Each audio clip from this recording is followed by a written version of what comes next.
Assalamualaikum warahmatullahi wabarakatuh. Halo semuanya, perkenalkan nama saya Arika Naila. Saya berasal dari Prodi S1 Farmasi. Dalam video kali ini, saya akan mengajak teman-teman untuk merefleksikan sebuah isu besar yang sering kita abaikan, padahal dampaknya sudah terjadi dalam keseharian kita, yaitu tentang krisis lingkungan dan perubahan iklim. Dalam isu ini bukan hanya membahas tentang alam, tetapi tentang kemanusiaan dan keimanan manusia.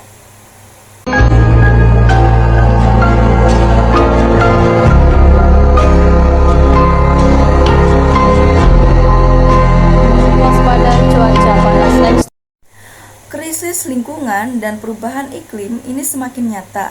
Di Indonesia sendiri, kita sering melihat berbagai macam bencana ekologis, seperti kebakaran hutan di Sumatera, kebakaran hutan di Kalimantan, musim panas yang ekstrim, banjir di berbagai kota, dan kualitas udara yang memburuk.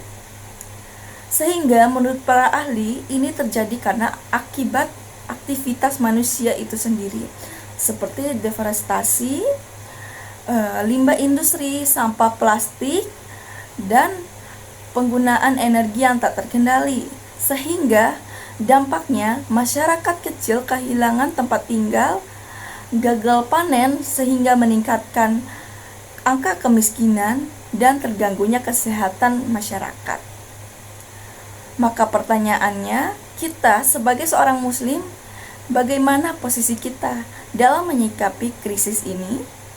ولا تفسدوا في الأرض بعد إصلاحها وادعوه خوفا وطمعا إن رحمة الله قريب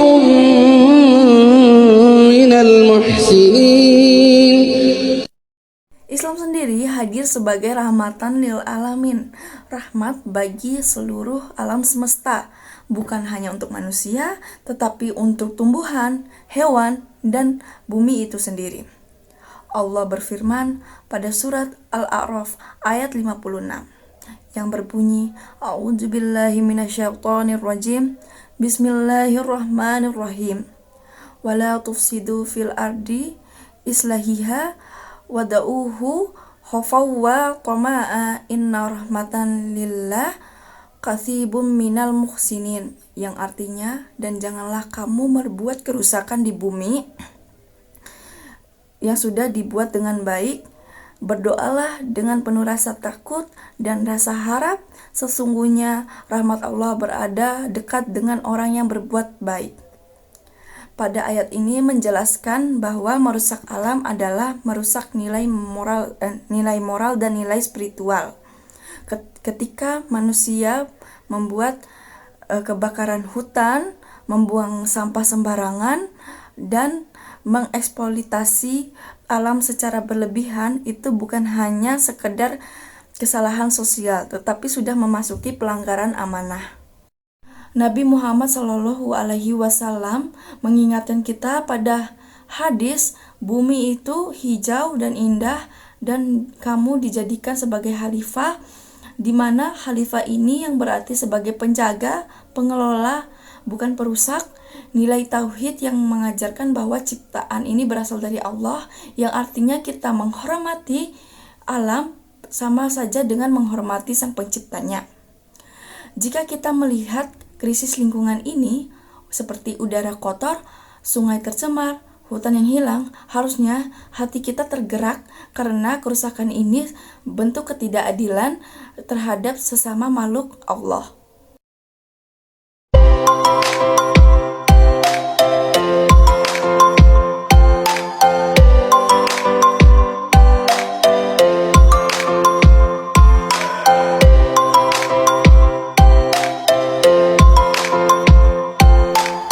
Apa yang bisa kita lakukan?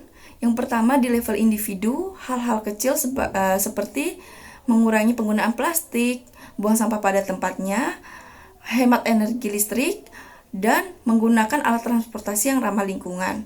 Dan yang kedua adalah di area kampus dengan mengikuti kampanye lingkungan, memperjuangkan area hijau kampus, dan mendukung program bank sampah atau pengelolaan sampah dengan baik. Saya sebagai mahasiswa Prodi S1 Farmasi, saya berkomitmen untuk menjadi agen perubahan minimal dengan menjaga area lingkungan di sekitar saya, dan saya mengajak teman-teman untuk melakukan hal yang sama. Ingat, krisis iklim ini tidak bisa dilakukan sendiri, tetapi bisa dimulai dari individu.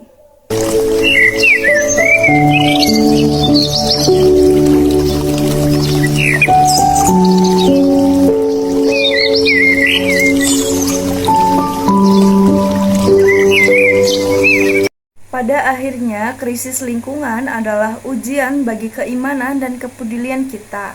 Allah tidak akan menilai seberapa besar kekuatan kita, tetapi Allah menilai seberapa besar usaha yang kita lakukan untuk menjaga amanahnya. Mari wujudkan Islam sebagai Islam yang ramah, adil, dan pemberi solusi. Dimulai dari hal kecil, yaitu dimulai dari kita sendiri. Wassalamualaikum warahmatullahi wabarakatuh.